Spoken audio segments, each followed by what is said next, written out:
আহাদ হচ্ছে আল্লাহর চমৎকার একটা নাম। সাইয়েদনা বেলাল রাদিয়াল্লাহু তাআলা আনহুকে ঈমান আনার জন্য অত্যাচার শুরু করা হলো। এমন কোন মাইর নাই তারা দেয়া হয় নাই, পিটিয়ে পিটিয়ে রক্তাক্ত করে জমিনে ফেলে রাখা হতো, পিটিয়ে গোশত হাড্ডি থেতলে ফেলা হতো।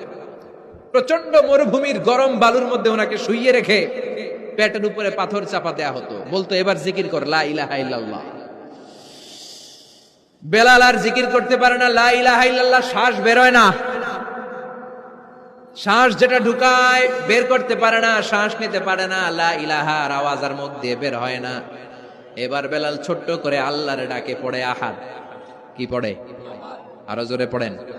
এজন্য আল্লাহ বললেন কুল হুয়াল্লাহু আহাদ, তিনি এমন আল্লাহ, তিনি হলেন আহাদ। আহাদ ছিল বেলালের জিকির, ঠিক কিনা? এখন আজান আছে কিন্তু বেলালের রূহ নাই, মানুষ আছে কিন্তু সেই ঈমান নাই, চিল্লা এখন ঠিক কিনা?